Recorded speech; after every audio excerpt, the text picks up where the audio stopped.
Hello friends, welcome back to my channel. இன்றைக்கி இந்த வீடியோவில் ப்ரோக்கோலி மசாலா தான் பார்க்க போகிறோம். வாங்க எப்படி பண்ணுறதுன்னு பார்க்கலாம். அப்படியே குட்டி குட்டிஸாக கட் பண்ணிவிட்டு தண்ணி போட்டு உப்பு மஞ்சள் போட்டு வேக வச்சு செப்பரேட்டாக வடைச்சி வச்சுக்கோங்க.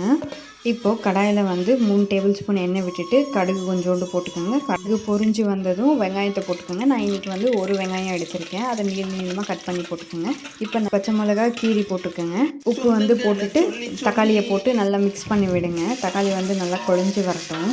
இன்றைக்கி 2 தக்காளி எடுத்திருக்கேன். இப்போ 1 ஸ்பூன் வந்து இஞ்சி பூண்டு பேஸ்ட் போட்டுக்கோங்க. போட்டு நல்லா மிக்ஸ் பண்ணி விடுங்க. இப்போ நம்ம மசாலா ஆட் பண்ண ஸ்டார்ட் பண்ணுவோம். இதுக்கு கொஞ்சோண்டு வந்து மஞ்சள்தூள் போட்டுக்கோங்க. 1 ஸ்பூன் வந்து மல்லித்தூள் போடுங்க. 1 ஸ்பூன் வந்து மிளகாத்தூள் போடுங்க. அப்புறம் கொஞ்சோண்டு வந்து கரம் மசாலா போடுங்க. மசாலாலாம் போட்டு நல்லா மிக்ஸ் பண்ணி விடுங்க. மிக்ஸ் பண்ணி விட்டது நம்ம வந்து வேக வச்சுருக்கிற ப்ரோக்கோலி ஆட் பண்ணிவிட்டு நல்லா மிக்ஸ் பண்ணி விடுங்க. மசாலா வந்து ப்ரோக்கோலியில் இறங்கட்டும். இப்போது 1 கிளாஸ் தண்ணி விட்டு நல்லா மிக்ஸ் பண்ணி விடுங்க. உங்களுக்கு உப்பு பத்தலைன்னா இதில் கொஞ்சோண்டு உப்பு போட்டுக்கோங்க. நான் உப்பு பத்தலை அதனால் போட்டிருக்கேன். இந்த மசாலாவை வந்து நல்லா மிக்ஸ் பண்ணி விட்டுட்டு மூடி போட்டு ஒரு 10 நிமிஷத்துக்கு நம்ம வேக வச்சுருக்கேன். ஏன்னா வந்து ஆல்ரெடி நம்ம வந்து ஒரு 5 நிமிஷம் வேக வச்சு எடுத்திருக்கோம். இப்போது கொஞ்சம் 10 நிமிஷம் வேகட்டும். இப்போ பாருங்கள் நல்லா வெந்து வந்திருக்கு. இப்போ வந்து கொத்தமல்லி போட்டு நல்லா மிக்ஸ் பண்ணி விட்டு நம்ம சர்வ் பண்ணலாம். அவ்வளோதான்.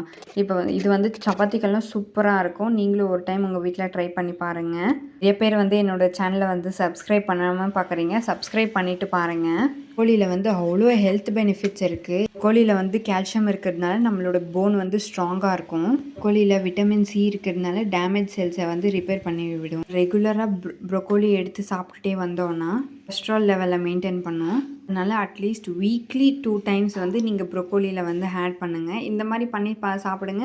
அப்படி இல்லைன்னா நீங்கள் சாலடாக கூட பண்ணி சாப்பிட்லாம். நல்லா டேஸ்ட்டாக இருக்கும். நெக்ஸ்ட் அப்கமிங் வீடியோஸில் நான் வந்து சாலட் எப்படி பண்ணுறதுன்னு காமிக்கிறேன் உங்களுக்கு. இங்கே உங்கள் குட்டி சாப்பிட மாட்டேன்றாங்களா, இதில் வந்து டொமேட்டோ சாஸை வந்து ஸ்ப்ரெட் பண்ணிவிட்டு இதில் நீங்கள் உள்ள ஸ்டஃபிங்காக கூட பண்ணி கொடுக்கலாம். சூப்பராக இருக்கும். இந்த ரெசிபி உங்களுக்கு பிடிச்சிருந்தா உங்கள் ஃப்ரெண்ட்ஸ் அண்ட் ஃபேமிலிக்கு ஷேர் பண்ணுங்கள். தேங்க்ஸ் ஃபார் வாட்சிங்.